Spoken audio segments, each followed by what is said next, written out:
네, 안녕하세요, 여러분. 현규쌤입니다. 자, 여러분, 우리가 3월 달부터 5월 중순까지 두 달이 넘는 시간 동안 이단원 근대 국민국가 수립운동 개항기를 공부했어요. 흥선대 원군부터 1910년 나라가 멸망하는 과정까지 그 내용을 우리가 정치, 경제, 사회, 문화 이렇게 네 가지 분야로 나누어 가지고 공부를 했습니다. 긴 시간 고생 많았어요. 자, 그럼 이제 우리가 이번 시간부터는 이 33번 프린트부터는 새로운 대단원, 세 번째 대단원인 일제의 식민지배와 민족운동의 전개 이 단원으로 넘어올 겁니다. 이 부분이 흔히 말하는 일제강점기예요. 일제시대에 여러분들. 자, 근데 이 일제강점기를 여러분이 이제 공부하실 때 많은 친구들이 굉장히 어려워하더라고요. 내용이 너무 복잡하다. 갑자기 너무 어려워진다. 이러고 되게 어려움을 호소하는 친구들이 많은데 제가 여러분 단적으로 말씀드리면요. 공부하는 학생, 문제를 풀어야 하는 수험생 입장에서 가장 쉬운 단어는 일제강점기입니다. 근현대사 중에서. 왜냐면 이 일제강점기는 이 내용을 정리하는 일제강점기를 바라보는 일정한 틀, 체계가 정해져 있어요. 제가 이제부터 이번 시간 일제강점기를 어떻게 공부해야 되는가, 어떻게 바라봐야 되는가 하는 일제강점기를 바라보는 체계를 알려드릴 겁니다. 제가 이제 알려드리는 이 틀에 맞추어서 내용을 정리하시면은 이 부분 내용은 전혀 어렵지 않아요. 반대로 말하면 제가 지금 알려드리는 이 틀을 가지고 내용을 정리하지 않으시면 이 일제강점기가 굉장히 어려운 부분이 될 수도 있다. 라는 부분입니다. 자, 여러분, 우리 이번 시간에는요. 앞으로 한 두 달 정도 이제 시간을 거쳐서 우리가 일제강점기를 공부하게 될 건데요. 그 일제강점기, 1910년부터 45년, 35년에 달하는 일제강점기를 우리가 전체적으로 한번 개관해보는 시간을 가질 거예요. 늘 쌤이 말했죠. 역사는 줌아웃, 줌인. 숲을 먼저 바라보고 이번 전체적인 큰 틀과 체계 뼈대를 잡은 다음에 세부적 내용으로 들어가라 그랬죠. 여러분들 이번 시간에는 우리가 일제강점기를 어떻게 공부해야 되는가, 그리고 이 부분에 어떤 뼈대를 세워야 하는가, 그 기본적인 체계를 세우는 일종의 영화 예고편 같은 그런 시간을 가져보도록 할 겁니다. 자, 전혀 어렵지 않으니까 쌤이 알려드리는 거 차근차근 따라오세요. 이 부분 정말 재미있고 쉬운 부분입니다. 자, 일제 식민 통치와 저항 한눈에 보기 국제정세와 연계하여 일제강점기를 바라보는 눈. 자, 여러분, 일제강점기라고 하는 건 1910년부터 45년까지 35년의 시간을 말하는 건데요. 우리가 일제강점기에서 새로운 내용 공부할 때는 일제강점기 35년을 통으로 바라보시면 안 됩니다. 쪼개서 바라봐야 돼요. 자, 그러면 우리가 일제강점기를 공부할 때 일제강점기를 어떻게 쪼개서 공부할 거냐, 바로 시기 구분을 어떻게 할 거냐는 문제인데요. 바로 10년 단위로 3개의 시기로 쪼갤 수 있습니다. 자, 어떻게 쪼갤 수 있다고요? 10년 단위로 3개의 시기로 쪼갤 수가 있어요. 어떻게? 1910년대, 1910년부터 19년, 그리고 1920년대, 1920년부터 29년, 그리고 1930년대, 1930년부터 45년까지 이렇게 3개의 시기로 쪼갤 수가 있습니다. 자, 그러면 여러분 일제강점기를 이렇게 편리하게 무자르듯이 10년 단위로 퍽뚝퍽뚝 3개로 자를 수 있는 이유는 뭘까? 이거 구분하는 기준은 바로 뭘까요? 바로 이 10년 단위로 일본이 우리 민족을 지배하고 다스리는 일본의 식민 통치 방법이 변화하기 때문에 그래요, 여러분들. 자, 그러면 우리 일제강점기를 볼 때는 제일 먼저 뭘 파악해야 된다? 시기. 내가 지금 공부하는 이 내용이 일제강점기 전체에서도 어느 부분, 어느 시기에 해당하느냐. 그걸 제일 먼저 파악을 해야 돼요. 내가 지금 뭔가 새로운 내용 공부할 때는 내가 지금 공부하는 내용, 내가 지금 발디디고 있는 이 부분이 일제강점기 전체에서도 어느 시기에 해당하느냐. 1910년대냐, 20년대냐, 3, 40년대냐. 이거를 가장 먼저 파악을 해야 됩니다. 자, 그러면 여러분 그 다음은 뭐 해야 될까? 우리가 이렇게 시기를 10년 단위로 3개로 쪼갤 수 있는 근거는 뭐라 그랬죠? 뭘 가지고? 일본이 우리를 식민 지배하는 방법을 가지고 쪼갠다고요. 그럼 그 다음 시기 파악했으면 그 다음 뭐 봐야 돼? 그치. 그 해당하는 시기에 10년대건 20년대건 3, 40년대건 이 해당하는 시기에 일본이 우리 민족을 어떻게 지배했는가? 일본의 식민 통치 방법. 일본의 식민통치 방식을 여러분이 공부하셔야 됩니다. 그러니까 일본의 식민통치 방식은 어떻게 나눠지느냐? 정치와 경제로 나눠져요. 그러니까 여러분이 일단 제일 먼저 시기 파악하고 10년대, 20년대, 30, 40년대 어느 시기인지 그 다음 뭐 파악해야 돼? 그 시기에 일본이 우리를 어떻게 지배했는가. 일본의 식민 통치 방법을 정치와 경제로 나누어 봐야 됩니다. 자, 그 다음에 제가 좀 넘버링을 잘못 붙였어요. 그 다음에 그 시기에 일본이 우리를 정치 경제적으로 어떻게 지배했는가 같이 봤으면 그 시기 그러한 일본의 식민 통치에 맞서서 우리가 어떻게 저항했는가. 그 시기 우리의 독립운동 저항을 봐야 됩니다, 여러분들. 항상 우리가 침략의 역사를 공부하면 저항의 역사를 공부해야 되죠. 마찬가지예요. 해당 시기의 독립운동 그거 다 공부해야 되는데 이 독립운동은 지역으로 나눠봐야 됩니다. 국내의 독립운동과 국외의 독립운동으로 나누어 봐야 돼요. 자, 이렇게 하면은 한 시기가 끝나요. 예를 들어서 1910년대다 시기 파악하고 그다음 뭐 파악해야 돼? 1910년대 일본이 우리 민족을 정치 경제적으로 어떻게 지배했는가? 1910년대 일본의 식민 통치를 정치 경제 나누어 공부하고요. 그 다음에 10년대 일본의 정치 경제적인 그런 식민 통치에 맞서서 우리가 국내 국외에서 1910년대에 어떻게 독립운동을 했느냐. 이렇게 딱 공부하면 한 시기가 끝나는 거야. 자, 한 시기 끝나면 그다음 어떻게 해야 돼요? 그 다음 시기로 넘어가야겠죠? 그죠? 근데 왜? 여러분, 이상한 느낌 안 들어요? 왜 일본이 여러분들 이렇게 일본의 통치 방식을 10년 단위로 바꿀까요? 설마 여러분들 공부하기 편하라 그랬을까요? 아닙니다. 이렇게 한 시기를 공부하고 다음 시기 넘어갈 때는 그 시기 넘어가는 기준, 시기가 바뀌는 기준이 뭐야? 그지? 그 시기별로 일본의 식민 통치가 변한다는 거잖아요. 왜? 왜 변하는가? 왜 일본이 이렇게 시기별로 통치 방식을 다르게 하는가? 그 일본의 식민 통치 방법이 10년 단위로 변화하는 이유. 이걸 공부해야 돼요. 그냥 바꾸는 게 아니거든. 일본의 식민 통치 방식이 변화하는 이유. 변화하는 이유를 보셔야 됩니다. 이거는 특히 뭐랑 관련돼 있냐? 국제정세랑 연결이 돼 있어요. 여러분들. 자, 그러면 진짜 쌤이 지금 알려드린 이게 맞는지.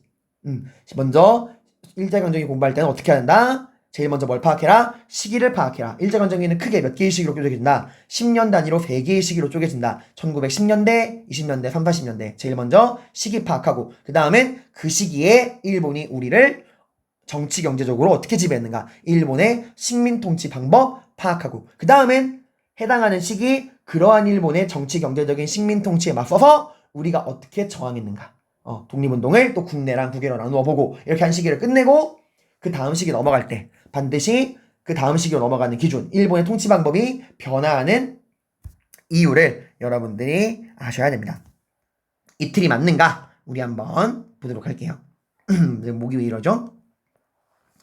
자, 여러분 일제강점기는 여러분들 1910년부터 여기 안 적었는데 45년까지입니다. 1945년 35년의 시간을 공부하는 거죠. 자, 일제강점기는 크게 1910년대 10년부터 19년 그리고 1920년대 20년부터 29년 그리고 30, 40년대 45년까지 이렇게 3개의 시기로 쪼개지죠. 자, 제일 먼저 여러분 뭐부터 하라고요? 일제강점기 공부할 때는 계속 말하죠. 처음이니까 그러는 거예요. 시기를 파악해라. 자, 그럼 여러분 일단 1910년대 시기를 파악했습니다. 그죠? 우리 지금 10년대부터 하나하나 볼 거야. 이틀이 맞는가? 그럼 시기 파악했으면 그 다음 뭐 봐야 돼? 그 시기에 일본이 우리를 정치 경제적으로 어떻게 지배했는가? 요거를 우리가 봐야겠죠. 자, 여러분 1910년대 일본은 우리 민족을 어떻게 지배했느냐? 정치적으로는 바로 무단 통치였어요. 자, 무단 통치라는 게 뭐냐면 여러분 우리가 무단이라는 말을 어디서 들어봐요? 무단 횡단, 무단 지각, 무단 결석 이런 데서 많이 쓰죠. 그죠? 즉 무단이란 말은 상대방의 허락과 동의 없이 일방적으로 마음대로 하는 행위를 무단이라 그래요, 여러분들. 자, 그래서 무단 통치라는 건 우리 민족의 협조와 동의를 구하지 않고 일본이 일방적으로 자기들 마음대로 우리를 찍어 누르는 그런 걸 우리가 무단 통치라고 합니다. 당시 여러분 이 무단 통치 때 우리나라에 처음 건너온 일본의 초대 총독 데라우치 마사카가 그 총독 취임사에서 뭐라고 얘기했냐면 조선인들에게는 두 가지의 자유가 있다. 하나, 죽던가 아니면 복종하던가 두 가지 중에 하나만 택할 수 있다. 라고 이야기를 했어요. 굉장히 살벌하죠, 여러분. 이게 그 당시의 분위기예요, 여러분들. 자, 그래서 이런 무단 통치를 위해서 여러분 총독의 손과 발이 되어줄 사람들이 필요하겠죠. 여러분, 무단, 힘으로 그냥 찍어 누르는 겁니다. 철저한 명령과 복종이에요. 이런 명령과 복종을 가장 잘 수행하는 집단이 어디일까요?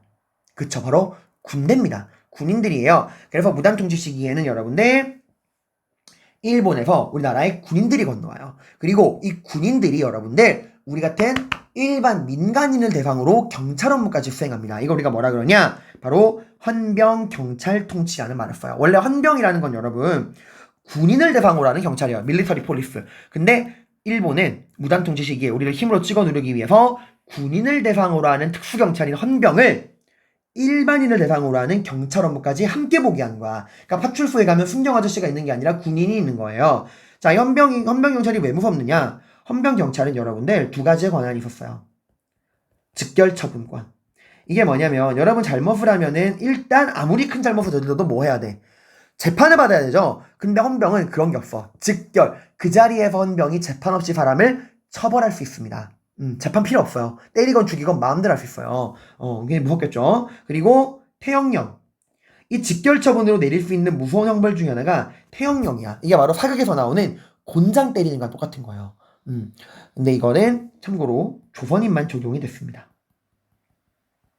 그래서 이 직결처분과 태형령을 가진 공포의 헌병 경찰들이 나라를 무단으로 다스렸다라고 하는 거고요. 경제적으로는 여러분들 뭘 했느냐?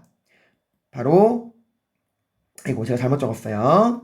토지조사 사업이라는 걸 실시합니다. 더 자세한 내용은 뒤에서 공부할 거예요. 지금 간단한 틀만 잡아드리는 겁니다. 말 그대로 뭘 조사한다? 우리의 토지를 조사한다는 거예요. 누가 어디에 땅을 얼마나 갖고 있는가를 정확히 조사한 다음에 여러분들 세금을 정확히 걷고 더 나아가서는 우리의 토지를 약탈하기 위해서 시행한 게 토지조사 사업입니다. 여러분들 이게 여러분 그전에 흥선대원군이나 고종의 대한제국에 했던 토지조사 사업이랑은 구분해야 돼요. 그거는 국가 재정을 튼튼하게 하기 위해서 소유권을 분명히 하고 더 나아가 광무개혁에서는 근대적인 토지 소유권을 확립하기 위해서 근대 토지 소유 문서인 지계를 발급하고 이런 긍정적인 작용을 했죠. 하지만 토지조사 사업은 세금을 정확히 걷는 걸 넘어서서 우리의 토지를 빼앗기 위한 겁니다. 우리의 땅을 빼앗은 다음에 이거를 일본에서 우리나라로 건너오는 일본 이주민, 농민들에게 나눠주기 위한 사업이에요. 그래서 우리의 땅을 뺏기 위해서 토지조사 사업에는 두 가지 조건이 있어. 반드시 정해진 기간 내에 신고해라. 그리고 신고할 때는 증거를 가지고 와라. 이게 네 땅이라는 물적 증거를 가지고 와야만 허락해주겠다. 기간 안에 신고를 못하고 증거를 못 갖고 오면 일본 땅이라는 거예요. 자, 그리고 이땐 회사령이라는 걸 선포합니다.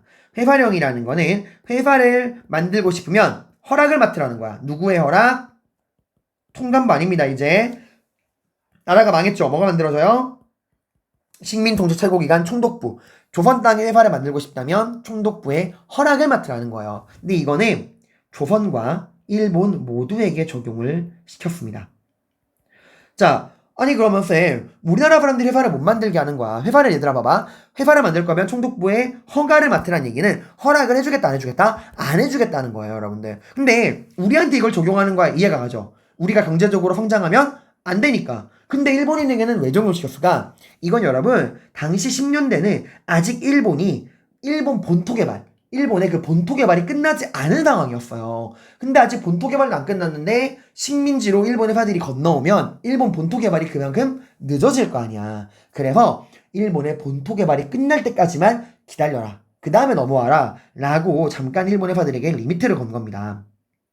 자, 여러분 지금 우리 시기 파악했고요. 그죠? 10년대란 시기 파악했고 그 시기에 일본이 우리를 어떻게 지배했는가. 정치적으로는 무단통치, 경제적으로는 토지조사 사업과 회사령을 통해 우리를 지배했어요. 이러한 일본의 식민 통치에 맞서서 그 다음 뭐 파악해야 돼? 그런 일본 식민 통치에 맞서서 우리가 어떻게 저항했는가. 1910년대 우리 민족의 독립운동을 국내 국외로 나누어 봐야겠죠. 자, 국내 일본은 지금 살벌한 무단 통치를 시행하고 있습니다. 그럼 일본이 우리한테 자유를 주지 않고 우리를 찍어 누른다고 가만히 있을 건가요? 아니죠. 너희가 힘으로 찍어 누른다면 우린 몰래 숨어서 저항하겠다. 1910년대 국내 독립운동은 일본의 살벌한 무단 통치의 눈을 피해서 몰래 숨어서 진행되는 비밀 결사의 활동으로 진행이 됐어요. 다 비밀 조직이었어. 이때 우리나라에 많은 비밀 조직이 있었지만 대표적으로 두 가지만 예를 보신다면 바로 독립의군부와 대한광복회라는 겁니다. 여러분 독립의군부라는 건요. 이게 여러분 정의라는 거예요. 의라는 거, 유교에서 강조하는 관념이죠. 이건 여러분들 당시 최익현의 제자였던 우리나라의 대표적인 의병장이었던 임병찬이라는 분이 만든 조직이야. 의를 중시하는 양반 유생이 만든 조직이었습니다. 이건 복벽주의예요. 이게 뭐냐면 복, 돌아가자, 벽, 완벽했던 시절로. 양반들이 생각하는 완벽했던 시절은 언제냐? 바로 황제, 고종이 지배하던 시대로 돌아가자는 거예요. 그러니까 이분들은 일본을 몰아내고 다시 군주제, 전제군주제로 돌아가자라고 하는 고종의 복위를 꿈꾸었던 조직입니다. 그에 반해서 대한광복회는 여러분들 박상진이랑 김자진 이분들이 만든 건데요. 이거는 공화정을 꿈꾸었어요. 그러니까 다른 거죠. 이쪽에서는 왕을 복위시키자라고 했다면 이분들은 국권 회복한 다음에는 국민이 주인되는 나라, 왕이 없는 공화정을 목표로 했던 조직이었어요. 자, 이렇게 두 가지 조직을 봤고요. 그다음 국외에선 여러분들 어떤 일이 벌어지느냐? 여러분이 영화 밀정이나 암살, 봉오동 전투 같은 영화들 보셨죠? 독립운동을 배경으로 한 영화. 보면 되게 멋있지 않아요? 막 총 다다닥 쏘고 일본 애들한테 통쾌하게 폭탄 빵빵 터뜨리고. 근데 그런 내용은 1910년대엔 나오지 않아요. 그래서 1910년대를 배경으로 영화를 만들면 그 영화는 흥하기 힘들어. 왜냐면 1910년대에는 다 뭐만 했느냐? 이제 우리가 막 외국으로 건너갔잖아, 얘들아. 만주건 연해주건 우리가 이제 막 외국 땅 건너갔잖아. 처음부터 독립운동 할 수는 없죠. 당장 뭐부터 해야 돼? 그래, 먹고 살 수 있는, 당장 눈을 붙일 수 있는 우리의 베이스 캠프, 근거지를 만들어야 될 거 아니야, 얘들아. 그죠? 그래서 1910년대에는 다 국외에서는 앞으로 우리가 독립운동을 할 수 있는 독립운동의 기지를 건설하는 이 독립운동 기지 건설이 이루어지게 됩니다. 그래서 10년대에는 계속 우리가 이제 여기 베이스 캠프를 만드는 그런 작업을 해요. 그래서 이 부분을 배경으로 독립운동 영화가 나오면은 10년 내내 삽질하는 것만 스크린에 나오게 될 거예요. 아무튼 하지만 이런 10년 동안의 기나긴 준비가 있었기 때문에 20년대, 30, 40년대에 여러분이 영화로 만나는 봉오동 전투나 밀정이나 암살 같은 스토리가 나올 수 있는 겁니다. 아무튼 이때는 독립운동 기지건설, 여기서는 우리가 어느 지역이냐, 어떤 단체냐, 어떤 학교, 어떤 군대가 있느냐 이걸 나누어서 살펴보도록 할 겁니다. 자, 이렇게 하면 10년대가 끝났어요, 여러분들. 봐봐. 다시 한번 제일 먼저 뭐 파악해라? 시기 파악해라. 내가 지금 공부하는 내용이 일제강점기 전체에서도 어디에 해당하는가? 시기 파악했죠. 1910년대. 시기 파악했으면 그 다음 뭐 봐야 돼? 그 시기 일본이 우리를 정치, 경제적으로 어떻게 지배했냐? 자, 1910년대 일본은 정치적으로 무슨 통치? 무단 통치. 경제적으로는 토지조사 사업과 회사령.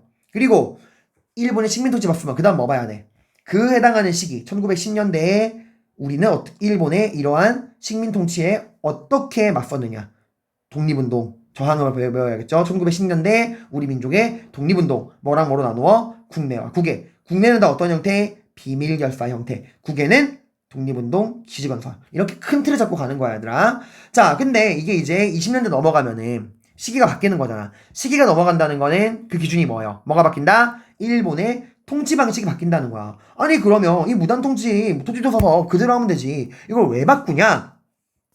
통치 방식이 바뀌는 이유, 시기가 넘어가는 거는 이 국제정세랑 관련이 있습니다. 자, 여러분 1918년부터 19년 동안 1차 세계대전이 터집니다. 1차 세계대전은 뭐냐? 여러분 제국주의 기억나요? 우리 첫 시간에 공부했던 그죠? 깡패들이었죠. 그죠? 제국주의가 뭐였어? 다시 한번 정리해보자. 뭘 통해서? 산업혁명을 통해서 여러분들 공장에서 기계로 물건을 마구 생산하게 됩니다. 그죠? 이 산업혁명으로 생산량이 늘어나게 되고 뭐가 발전하게 돼요? 그죠? 여러분들 자본주의가 발전을 하게 됩니다. 그죠? 그러면서 여러분들 대기업들이 성장을 하게 돼요. 그죠? 어마어마한 돈을 벌어들이는 독점적 대기업이 성장하게 돼. 이런 대기업들, 산업혁명의 발전과 자본주의의 발전으로 등장한 대기업들은 뭐가 필요해? 안정적으로 원료를 공급하고 또 이 원료 공급을 통해서 공장에서 만들어낸 물건을 안정적으로 판매할 상품 판매 시장, 그리고 남아도는 자본을 투자할 잉여 자본을 투자할 것이 필요하죠. 이렇게 안정적 원료 공급, 상품 판매, 잉여 자본 투자, 이런 걸 다 뭐가 해줄 수 있는 거야? 그지? 식민지가 해줄 수 있잖아. 그 식민지의 필요성이 늘어나는 거예요. 근데 식민지를 그냥 만들면 욕먹으니까 어떻게? 식민지를 만들 만한 논리를 만들죠. 사회진화론, 침략적 민족주의, 인종주의, 백인우월주의 이런 것들을 들고 나오잖아.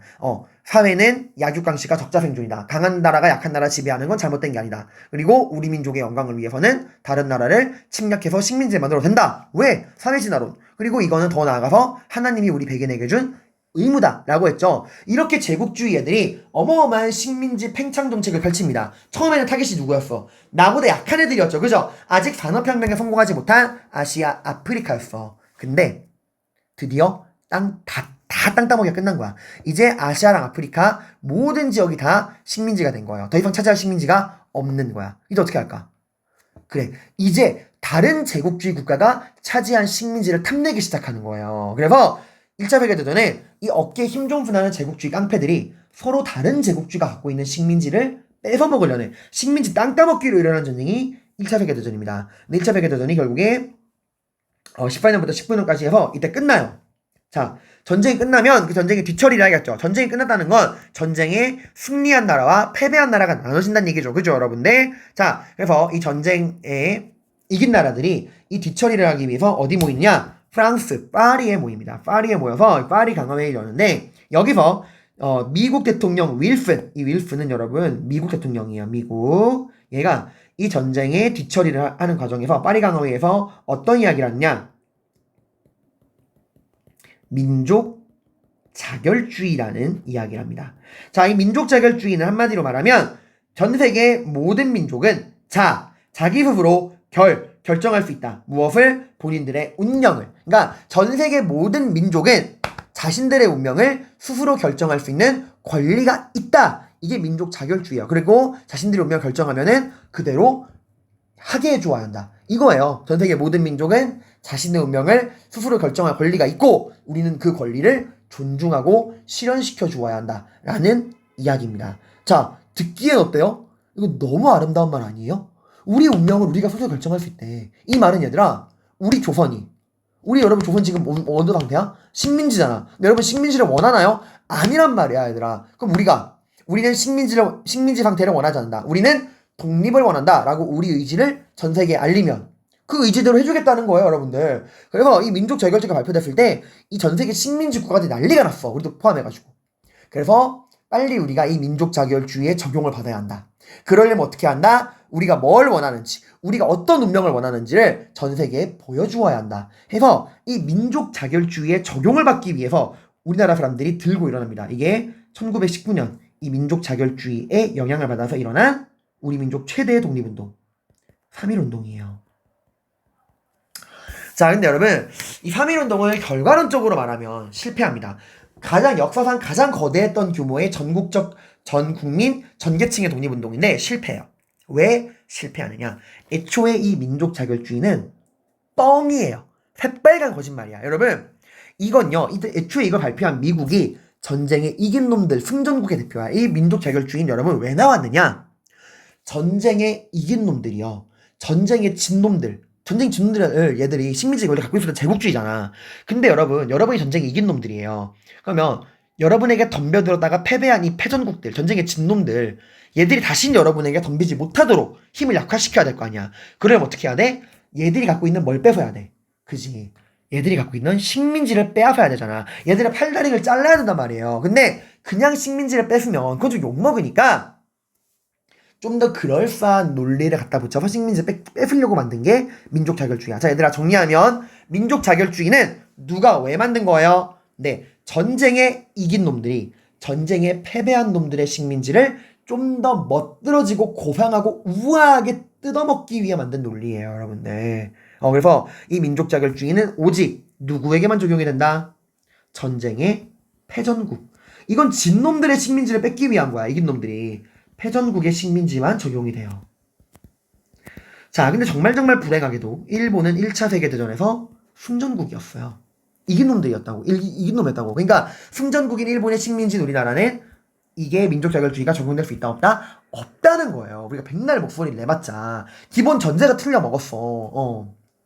하지만 여러분 우리 그때 그걸 몰랐죠. 근데 여러분 어차피 3.1운동이 실패하고요, 우리나라 사람들이 3.1운동 때 한계를 느껴. 3.1운동은 규모는 정말 컸지만 뭐가 문제였냐? 이 거대한 규모의 독립운동을 체계적이고 조직적으로 이끌어줄 컨트롤 타워, 지도부, 머리 역할을 하는 그 지도부가 없었어요. 그럼 없으면 어떻게 해야 돼? 만들어야겠지. 그래서 화민운동 이후에 앞으로의 독립운동을 체계적이고 조직적으로 이끌어줄 컨트롤 타워, 지도부의 필요성을 느껴서 지도부를 만들게 됩니다. 그게 바로 대한민국 임시정부예요.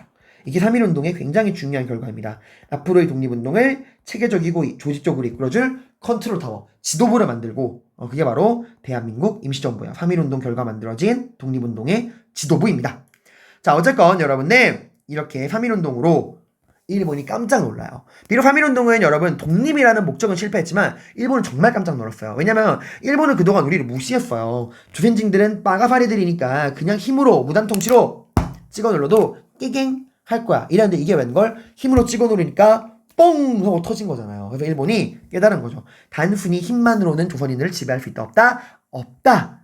그 얘들을 달래야겠다 생각합니다. 자, 근데 여러분 여기서 주의할 거는 달랜다는 제가 이 표현이요. 정말 일본이 회개하고 우리가 정말 잘못했어. 조선인들에게 잘해줘야지 이게 아니에요. 일본의 궁극적 목적은 다시는 우리 민족이 이 3.1운동 때처럼 똘똘 뭉치지 못하도록 만들어야겠다. 얘들 어떻게 하겠다? 갈갈이 찢어놔야겠다. 찢어놓으려면 어떻게 해야 돼? 뒷담화를 해야 되는 거예요. 이간질을 한다는 거야. 그래서 여러분 일본이 20년대 가면은 3.1운동으로 이 무단 통치를 문화 통치로 바꿉니다. 문화 통치. 이 문화 통치라는 건 여러분들 아주 글씨가 너무 엉망이네요. 문화 통치. 이 문화 통치라는 건 여러분 겉으로는 일본이 우리에게 잘해주는 것 같아요. 무단 통치에서 우리를 억압했던 여러 가지 제한들을 풀어주면서 우리에게 자유를 주는 것 같지만 그 속마음은 뭐야? 우리를 분열시키고 이간질시켜서 친일파를 양성해서 다시는 우리 민족이 3.1운동 때처럼 뭉치지 못하도록 하겠다는 거예요. 그래서 20년대 가면 친일파가 되게 많이 나와. 이게 여러분 사람으로 비교하면 10년대에는 그래 우리 교실로 비교해볼까요? 선생님은 안 그러지만요. 선생님이 우리 만 6반 친구들을 1번부터 26번까지 다 괴롭혀. 맨날 오면 막 때리고 막 싸대기 때리고 돈 뺏고 막 이러고 있어. 그럼 우리 반 26명이 똘똘 뭉쳐서 나에게 저항을 하겠죠. 근데 문화통치는 1번부터 10번까지는 잘해주는 거야. 엄청 잘해줘요. 맨날 먹을 것도 사주고 이뻐해주고. 그리고 나머지 애들만 때리는 거야. 그럼 우리 반 친구들이 야 우리 담임 몰아내자 하고 단결할 수 있을까? 못합니다. 왜? 1번부터 10번 친구들은 그러기 싫거든. 왜? 담임쌤이 우리한테 잘해주는데? 싸우려면 니네끼리 싸워. 이렇게 돼버리는 거예요. 문화통치가 그런 통치입니다. 자, 그리고 경제적으로는요. 여러분 봐봐. 아까 내가 일본이 1차 세계대전에서 이긴다 그랬죠. 그죠? 일본이 전쟁에서 이기고요. 승전국이 되고요. 일본은 1차 세계대전의 결과 어마어마한 돈을 벌어들입니다. 엄청난 돈을 벌어들이고 이 벌어들인 돈으로 본격적인 산업화, 공업화의 길로 들어서게 돼요. 자, 여러분 일본이 산업화, 공업화가 진행이 되면 어떤 문제가 생길까? 일본의 젊은이들이 다 어디로 몰려들까? 산업화, 공업화가 되니까 다 도시랑 공장으로 몰려드는 거예요. 그러다 보니까 어디가 텅텅 벼? 농촌이 텅텅 빕니다. 뭐가 부족할까요? 쌀이 부족한 거예요.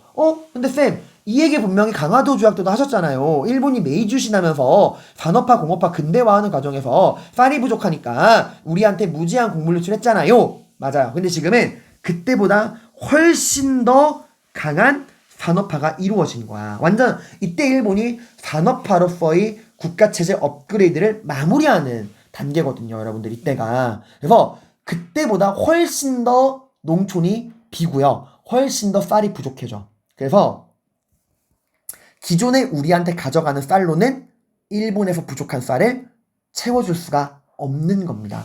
더 많은 쌀이 필요한 거예요. 근데 문제는 우리 조선은 가난하잖아. 이 나라 조선에서 나오는 이 빈약한 식량 생산으로는 지금 일본이 이 20년대 성장한 이 산업화로 인해서 부족해진 식량을 다 공급할 수가 있다 없다? 없다는 거야. 그럼 어떻게 하는지 알아요? 그래? 조선에서 나오는 쌀이 부족해? 그러면 조선의 식량 생산을 늘려서라도 우리한테 필요한 쌀을 가져가겠다라고 이야기를 해요. 그래서 20년대에 나오는 게 바로 산미증식 계획이라는 겁니다. 바로 생산한다. 무엇을?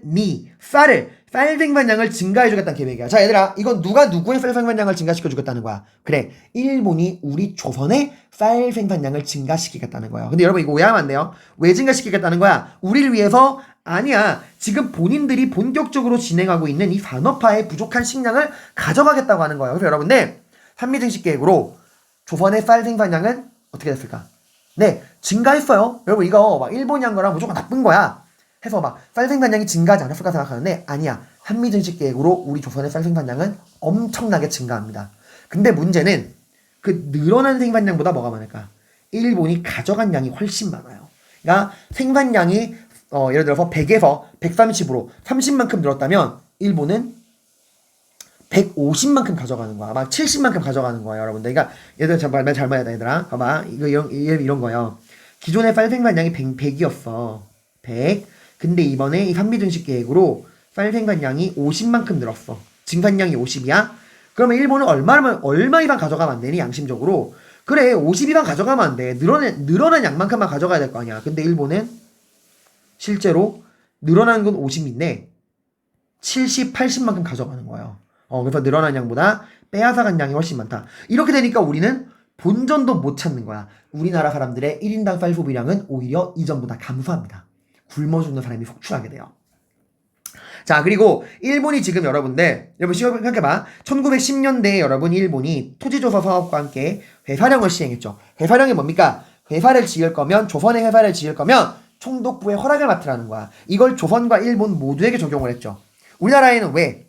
그래, 우리나라가 회사 짓고 경제적으로 실력이 성장하면 안 되니까. 그럼 일본에는 왜죠? 일본인들은 왜 회사를 못 짓겠죠, 우리나라에? 그지? 아직 1910년대에는 일본의 본토 개발이 끝나지 않았으니까 본토 개발 먼저 하고 넘어오라는 거잖아. 근데 지금 어떻게 됐어? 그래, 일본이 전쟁에 이긴 다음에 완벽한 산업화, 공업화로 업그레이드가 끝났어요. 일본 본토 개발이 끝난 거야. 이제 더 이상 일본에 있는 대기업들, 뭐 도요타나 미쯔비시나 이런 일본의 대기업들을 더 이상 일본 땅에 묶어둘 이유가 있어 없어? 없지. 오히려 묶어두면 안 되지. 지금 일본 땅은 과포화 상태야. 뭐 어떻게 해야 돼? 빨리 조선으로 건너가라고 등을 떠밀어야겠죠. 그래서 일본 회사들을 우리 조선으로 건너오게, 더 편하게 건너와서 회사를 짓게 해주기 위해서 뭘 폐지시킬까? 그래, 회사량을 폐지시키는 거야. 왜? 기껏 넘어와 버틴 회사를 지을 때마다 일일이 총독부에 허락을 맡으래. 얼마나 번거롭니? 그래서 일본 기업이 우리나라에 와서 회사를 편하게 짓게 해주기 위해서 회사령을 폐지합니다. 이제 더 이상 이전처럼 허락을 맡을 필요가 있다 없다? 없다. 허가제가 아니라 뭐로 바뀌는 거예요? 신고제.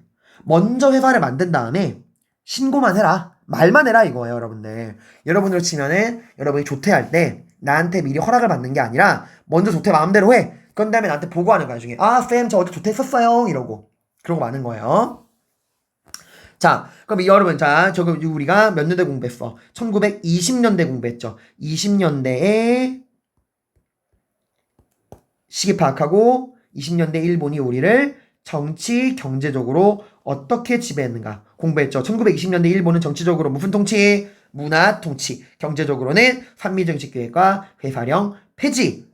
라는 정책을 들고 나옵니다. 자, 그러면 이러한 문화통치와 한미증식계획 회사령 폐지에 맞서서 우리는 어떻게 저항했느냐? 1920년대 우리의 독립운동을 또 국내랑 국외로 나누어 볼게요. 자, 국내에선 여러분 민족주의랑 사회주의로 나눠봐야 되는데요.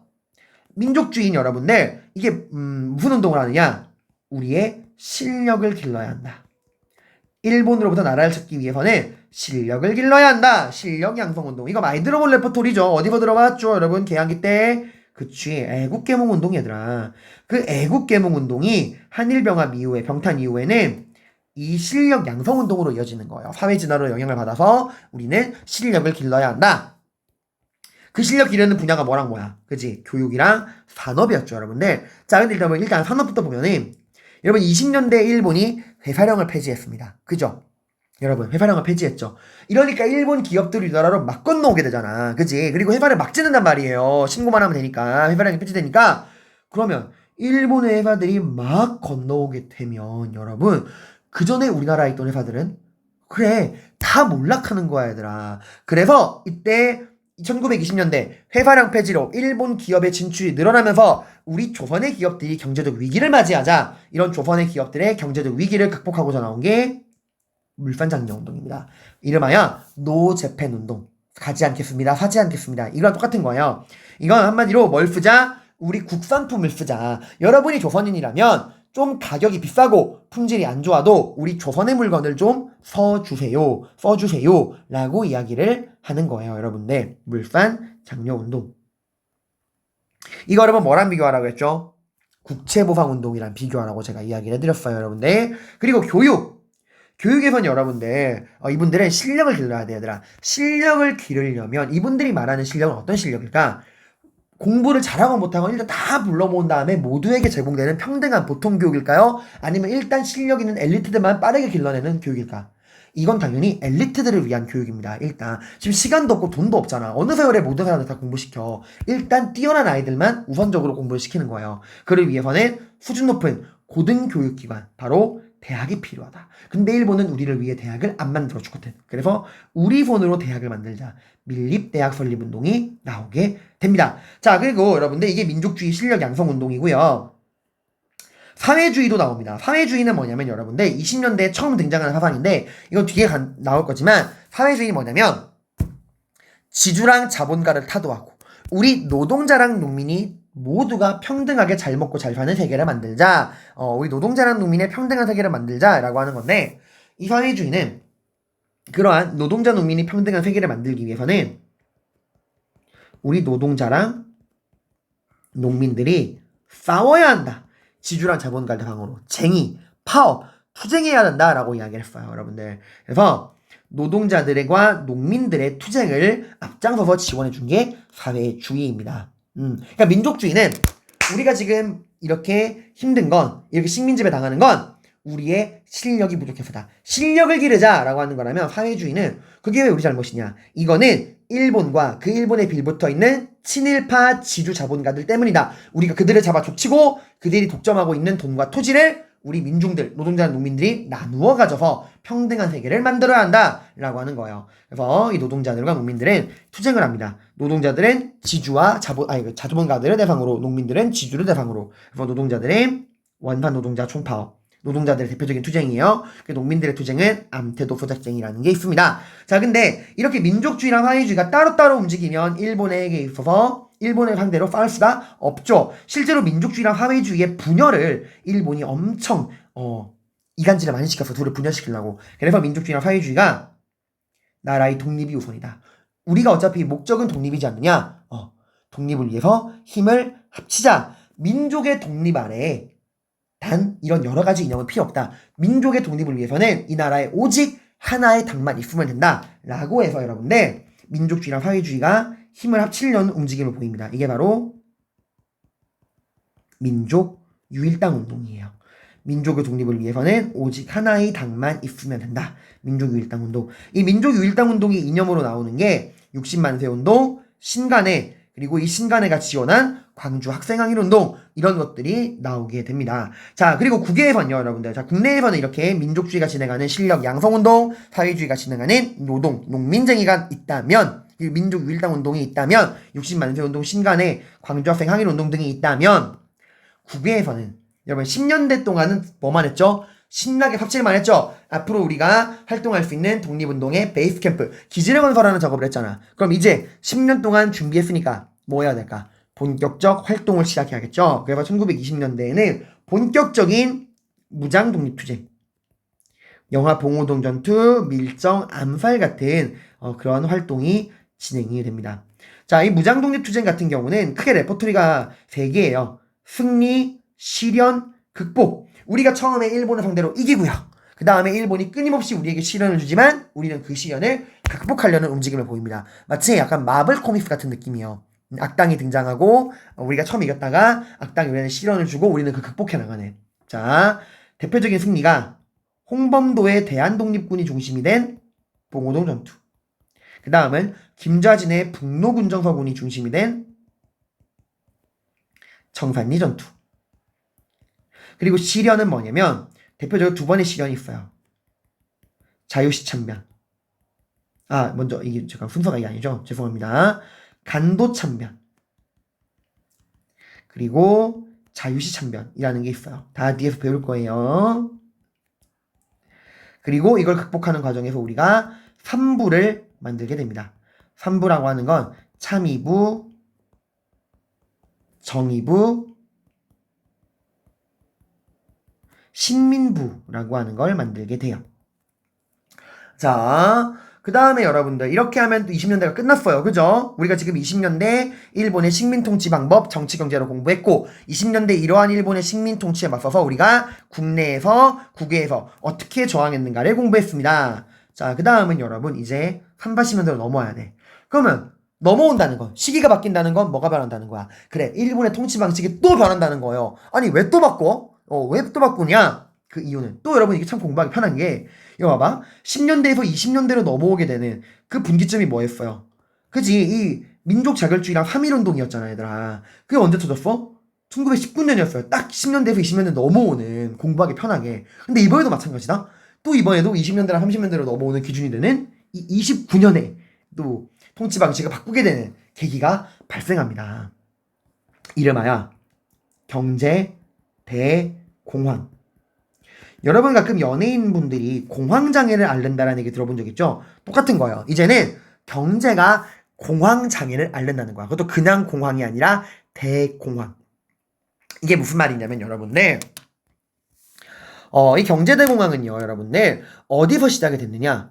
1차 세계대전의 승전국들로부터 전쟁에 이기고 어마어마한 돈을 벌어들인 나라들로부터 경제 대공황, 경제가 아작나버립니다. 아니 왜요? 전쟁에 이겼으면 돈도 많이 벌고 잘 나가야 정상인데 왜 얘네부터 경제가 망해요? 여러분 그 이유는 뭐냐면 이 경제 대공황이 터진 게 미국에서부터예요. 왜냐? 여러분 당신은 이게 여러분 이제 사회 시간에 이제 공부하겠지만 경제가 뭐냐면 애덤 스미스의 보이지 않는 손 해서 시장은 그 스스로가 알아서 수요와 공급을 조절할 능력이 있다. 그러니까 이 국가는 정부는 시장 경제에는 어떠한 간섭도 하면 안 된다. 그냥 있는 그대로 놓아두면 보이지 않는 손이 다 알아서 수요와 공급을 조절해 줄 것이다. 라고 해서 정부는 시장 경제, 기업들의 생산과 이런 시장 경제에 간섭을 하지 않았어요. 그 당시에. 근데 1차 세계대전에서 전쟁에 이긴 나라들, 이 이긴 나라의 기업들, 돈을 많이 벌어들였잖아요. 여러분들. 특히 이때 1차 세계대전에 가장 큰 돈을 벌어들인 나라가 미국이야. 왜냐면 1차 세계대전엔 전쟁의 무대가 유럽이었거든요. 근데 미국은 이 유럽과는 바다 건너 떨어지잖아. 그러니까 미국은 아무런 피해도 안 보고 신나게 무기만 팔아먹었어요. 1차 세계대전 때. 전쟁 막바지에 잠깐만 개입해서 싸운 게 다란 말이야. 그래서 돈을 엄청 벌어들여. 그래서 미국의 기업들이 회사에서, 공장에서 그냥 벌어들이는 돈을 가지고 물건을 그냥 막 찍어냅니다. 물건을 실제로 구매해주는 사람들의 사정은 생각도 안 하고 그냥 벌어들이는 돈을 막 투자해서 물건을 막 찍어. 이거 미국만 그런 거 아니에요? 미국보단 덜하지만 1차 세계대전의 주 무대인 유럽을 벗어나서 이득만 본 나라. 일본 있었죠. 일본도 아시아 쪽이잖아요, 얘들아. 일본도 미국처럼 벌어들인 돈으로 그냥 물건을 막 찍어냈어요. 헤라디야 신난다 이러고. 처음에는 문제가 안 생겼어. 왜? 국민들도 돈이 많았거든. 전쟁 끝나고 벌어들이는 게 많으니까. 근데 인간이 가진 돈, 소비자들이 가진 돈은 유한하잖아요. 근데 회사들이 물건을 너무 많이 생산해버린 거야. 자, 이래서 어떤 일이 벌어지냐? 수요, 물건을 살 사람보다 공급, 공장에서 나온 물건이 훨씬 많아지게 돼요. 여러분 이게 무슨 말이냐면 예를 들어서 펭수, 쌤이 좋아하는 우리 귀여운 사랑스러운 펭수 한정판 피규어가 딱 1000개가 나왔다고 쳐보자. 근데 그러니까 봐봐 1000개가 나왔는데 이 한정판 피규어를 사려는 사람이 10만 명이야. 봐봐 이러면 어떻게 되는 거야? 공급은 물건이 나온 건 1000개인데 물건을 사겠다는 수요는 10만이죠. 공급보다 수요가 많아. 이러면 어떻게 돼요? 물건 가격이 하늘 높은 줄 모르고 뛰죠. 너도 사겠다 그러니까 막 부르는 게 값이란 말이야. 막 하나에 100만 원, 1000만 원에 팔린단 말이에요. 근데 펭수 피규어는 공급은 1000개인데 이 1000개의 피규어를 사겠다는 사람이 100명밖에 안 돼. 그럼 어떤 일이 벌어져? 100개 팔리고 나머지 900개는 눈물의 땡처리 1+1 행사 사장님이 미쳤어요. 눈물의 똥꼬쇼 이런 거 다 나온단 말이에요 여러분들. 그래서 지금 물건을 사겠다는 수요보다 공급이 늘어났잖아. 훨씬 많아졌잖아. 이러면 어떤 일이 생길까? 생각해봐. 뭐가? 그래요. 물가가 떨어지는 겁니다. 물건을 살 사람이 없다 보니까 물가가 떨어지는 거야. 그리고 물건이 안 팔리는 거야. 얘들아 봐봐. 이걸 정리해주면은 이 경제대공황은 다시 한번 정리할게요. 경제대공황은 전쟁이 이긴 나라부터 시작이 되었다. 자유시장 경제로 인해서. 왜? 공장들이 돈 벌어들인다고 물건을 너무 마구잡이로 생산했다. 그래서 물건을 살려는 시장의 수요보다 더 많은 양이 시장에 나오게 되었다. 이러니까 물건이 팔린다 안 팔린다? 점점 어떤 일이 벌어져요? 팔리지 않고 남아도는 물건의 재고량, 초과 공급된 물건의 재고들이 쌓이게 된다라는 거예요. 이러니까 어떤 일이 벌어질까? 그지? 물건이 안 팔리니까 회사가 운영이 돼야 하는데 회사가 운영이 안 됩니다. 물건이 안 팔리니까 원 플러스 원 행사에도 안 팔리잖아. 그럼 어떻게 돼? 제가 어떻게 해야 돼요? 회사가 살아남으려면 지출을 줄여야 돼. 그럼 어떻게 해야 돼요? 직원들의 월급을 일단 줄여야 돼. 근데 나중에는 월급을 줄여도 감당이 돼야 안 돼. 안 되거든. 그럼 어떻게 해요? 회사 그 직원들을 정리해고 시켜버리는 거예요, 여러분들. 그죠? 그러다 보니까 어떻게 돼요? 실업자가 증가하게 돼. 자, 이러면 어떤 일이 생겨? 근데 얘들아 봐봐. 이 공장에서 일하던 사람들, 실업자로 거리에 쫓겨난 사람들, 이 사람들이 결국 시장에 나오면 이 사람들이 소비자야. 근데 이 사람들 물건 살 능력이 있어 없어? 없지. 회사에서 잘렸는데. 여러분 이런 거야. 아빠가 회사에서 잘렸어요. 그럼 여러분 제일 먼저 뭐부터 바뀌는지 알아? 반찬부터 바뀌어, 얘들아. 엄마 왜 계속 풀떼기만 나와? 니네 아빠 회사가 어려워. 당분간은 우리 집안의 채식이야. 이렇게 돼버린단 말이에요. 점점 더 소비자들은 주머니를 졸라맵니다. 소비자들의 구매력은 더 떨어지는 거예요. 이러니까 물건은 계속 안 팔리는 거야. 이 악순환이 반복되는 게 경제대공황이에요. 그래서 미국 먼저 날아가고요. 유럽 날아가고 일본 날아가고 와르르르 전 세계 경제가 두두두둑 무너지게 됩니다. 이긴 나라들부터. 자, 여러분 이 경제대공황, 물건이 팔리지 않고 남아 돌아서 이 팔리지 않는 물건 때문에 발생한 경제대공황, 이거를 극복하려면 어떻게 해야 될까? 이 악순환의 고리를 끊으려면 그지? 뭘 처리하면 돼요? 딱 간편한 해결책이 있어. 요거. 지금 이 초과 공급된 팔리지 않고 남아도는 회사마다 창고에 그득 쌓여있는 이 물건들만 처리하면 게임 끝이야.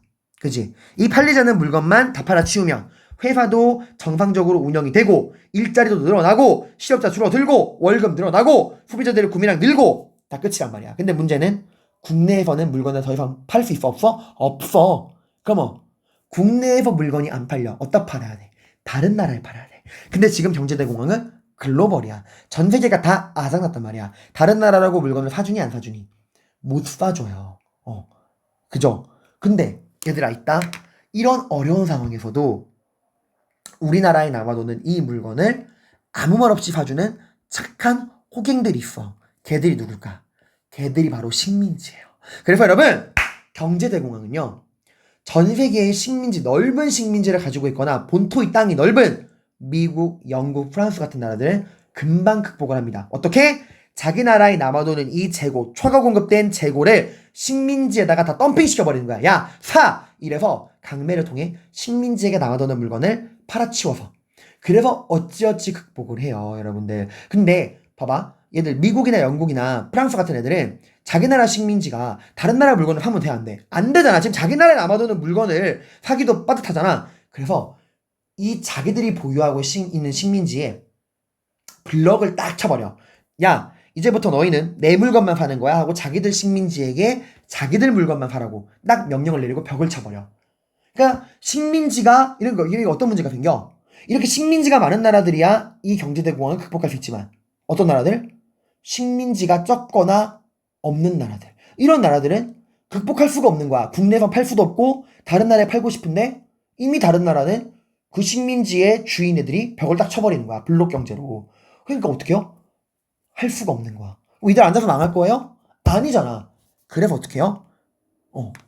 내가 물건을 팔 식민지가 없다면 멀쩡한 이웃나라 병신 만들어서라도 쟤를 식민지로 만들어서라도 내 남아도는 물건 팔고 경제 위기를 극복할 거야 라는 생각을 하게 돼. 누가? 1차 세계대전의 패배에서 민족 자결주의에 따라서 식민지를 빼앗겼거나 혹은 1차 세계대전에서 이겼지만 식민지가 조금밖에 없던 나라, 대표적인 나라가 누굴까? 독일, 이탈리아, 일본이요. 일본은 식민지가 조선이랑 타이완밖에 없었거든. 타이완은 여러분 청일전쟁 때 얻은 식민지죠. 그러니까 일본은 자기 나라에 남아도는 물건을 팔려면 조선이랑 타이완 가지고 감당이 안 되는 거예요. 그래서 이웃나라를 침략해야겠다 생각을 합니다. 이게 여러분 바로 끔찍한 2차 세계대전이에요. 방금 내가 말했던 1차 세계대전에 패배해서 식민지가 없었던 독일과 1차 세계대전에 이겼지만 식민지가 조금밖에 없던 이탈리아랑 일본이 편을 먹고 전쟁을 일으켜요. 자, 근데 이미 식민지는 누구 거야? 그래 얘들아, 미국, 영국, 프랑스 거잖아. 그래서 또 전쟁이 벌어지는 거예요. 자, 아무튼 일본은 본인들의 경제 위기를 극복하기 위해서 본인들의 남아도는 이 초과 공급된 이 재고 물건을 팔아치울 시장이 필요합니다. 식민지가 필요해요. 더 큰 식민지. 자, 어떤 식민지? 더 큰 식민지. 어딜까, 거기가? 일본이 남아도는 물건을 다 사줄 수 있는 거대한 식민지. 어딜까요? 바로 차이나, 중국입니다, 여러분들. 그래서 일본이 중국을 대상으로 전쟁을 일으켜요. 1931년 만주로 쳐들어간 만주사변. 38년 중일 전쟁. 누가 이겼게요? 일본이 거의 이겼어요. 그래서 중국이 멸망 직전까지 몰려. 근데 이때 딱 누가 개입하느냐? 캡틴 아메리카. 전 세계에 경찰을 자처하는 미국이 딱 껴들어서 일본 그만해, 폭력 멈춰! 라고 이야기하는 거야. 너희 계속 그러다가는 중국 망하겠다. 그만해라! 라고 이야기를 해요. 근데 여러분, 한 번쯤 교실에서 그런 적 있죠? 친구들이 막 싸워. 내가 말려. 근데 이제 애들이 막 흥분하면은 말리지 마, 이씨! 하다가 말리는 애를 때려가지고, 왜 날 때려? 이래가지고 말리는 애랑 싸움이 나는 경우가 있죠? 마찬가지야. 미국이 말렸어. 일본은 그게 싫은 거야. 니네가 뭔데 이래라 저래라야? 해서 일본이 미국을 대상으로 전쟁을 일으킵니다. 그게 바로 태평양 전쟁이에요, 여러분들. 그래서 이렇게 전쟁이 벌어진다. 자, 여러분, 이런 상황에서 여러분들, 이런 380년대 일본은 통치 방식을 바꿉니다.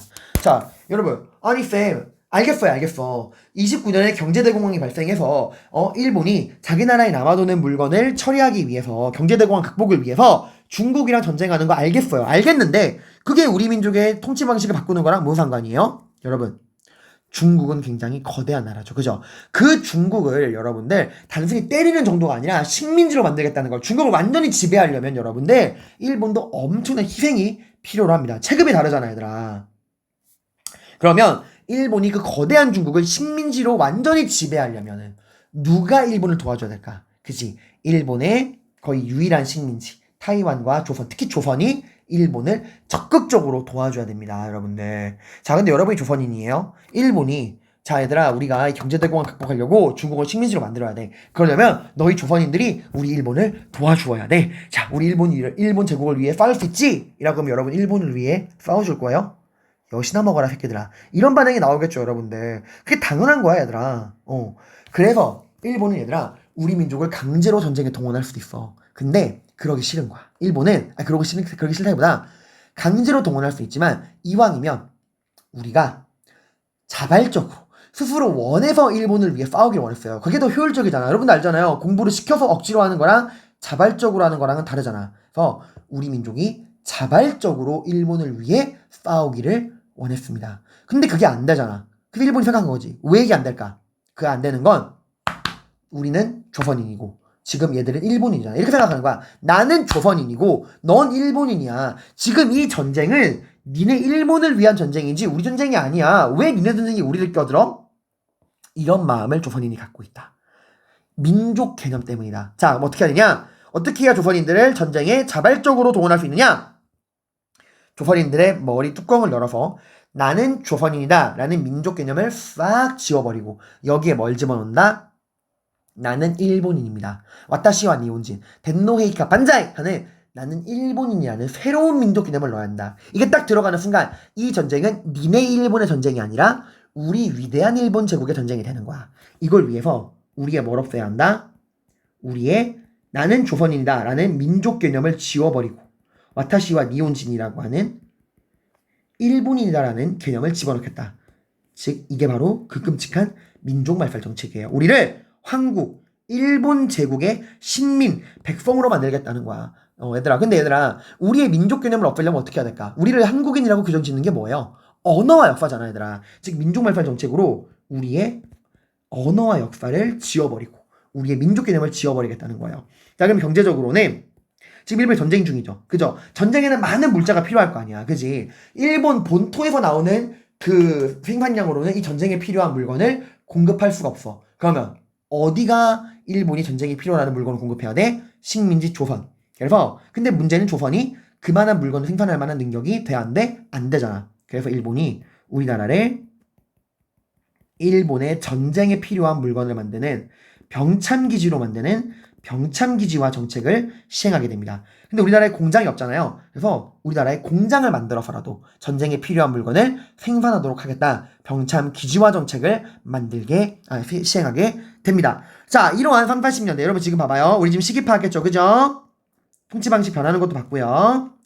3, 80년대 일본이 우리 어떻게 지배했어? 정치적으로는 우리 민족을 침략 전쟁이 효과적으로 동원하기 위해 우리의 민족 개념을 없애는, 우리의 언어와 역사를 없애는 민족 말살 정책, 그리고 경제적으로는 전쟁에 필요한 물건을 만들기 위한 식민지 공업화, 병참 기지화 정책. 자, 이런 일본의 식민 통치에 맞서서 우리 3, 80년대 어떻게 저항했느냐? 여러분, 일단 국내적으로는요. 지금 일본이 우리의 말과 역사, 우리의 민족 개념을 지워버리려고 그래요. 이대로 우리의 민족 문화를 빼앗겨야 되나요? 아니죠. 우리의 민족 문화를 지켜야겠죠. 민족 문화 수호운동. 우리의 언어와 역사를 지키자라고 하는 민족 문화 수호운동이 등장하게 됩니다. 그래서 우리의 언어를 지키려는 조선어 연구회. 이건 여러분 제가 같이 적긴 했지만 이건 1920년대고요. 조선어학회. 이게 1930~40년대예요. 이건 좀 따로 구분하세요. 역사적으로는 민족의 자긍심을 세워주는 민족주의사, 그리고 객관적인 연구, 실증사, 그리고 마르크스, 유물론을 통해서 경제를 연구하는 사회경제사, 이런 게 나오고요. 국외적으로는 여러분들 그동안 우리는 외롭게 일본이랑 싸웠어요. 근데 이때부터 3, 40년대부터는 일본이 본인들의 경제 위기를 극복하기 위해서 누굴 침략했어? 중국을 침략했잖아. 이제 중국은 여러분 미안해요. 일본이 중국을 침략했죠. 그죠? 이제 일본은 중국의 적입니다. 자, 적의 적은 나의 친구란 말이 있죠. 이제 중국과 한국은 같은 편 아닌가요? 지금 공동의 적이 생겼잖아. 일본이라고 하는. 그래서 이때부터는 공동의 적인 일본을 상대로 한국과 중국이 함께 연합해서 싸우는 한중 연합 작전이 진행이 되게 됩니다. 그래서 이때 이런 다양한 단체들이 다 나오게 됩니다. 자, 여러분, 생각보다 시간이 오래 걸렸는데, 자, 여러분, 이번 시간 우리가 앞으로 한 달 반 정도의 시간에 걸쳐 배울 일제강점기를 전체적으로 개관을 한 거예요. 큰 표들은 여기서 다 나온 거야, 얘들아. 여러분, 아마 일제강점기 다 공부한 다음에 이 33번 포인트를 다시 보잖아요? 느낌이 완전 새로울 거예요. 자, 그러면 일제강점기를 어떻게 공부해야 된다? 자, 일제강점기를 공부할 때는 제일 먼저 뭐부터 파악해라? 시기를 파악해라. 내가 지금 공부하는 내용이 일제강점기 전체에서도 어느 부분, 어느 시기에 해당하는가를 파악해라. 일제강점기는 크게 몇 개의 시기로 쪼갤 수 있다? 10년 단위로 3개. 1910년대, 20년대, 3, 40년대 쪼갤 수 있다. 시기 파악하고. 그 다음은 그 해당하는 시기에 시기 파악했으면 그 다음 뭐 파악해야 돼? 그치? 시기를 구분하는 기준은 식민통치 방법이 변한다는 거잖아. 그럼 시기 파악했으면 그 다음 뭐 봐야 돼? 그치? 그 해당하는 시기에 일본이 우리 민족을 어떻게 지배했는가? 그 시기 일본의 식민통치 방법을 정치와 경제로 나누어 봐야 됩니다. 자, 그 다음은 그 시기 일본의 그러한 정치 경제적인 식민통치에 맞서서 우리가 어떻게 그 시기에 독립운동을 했느냐?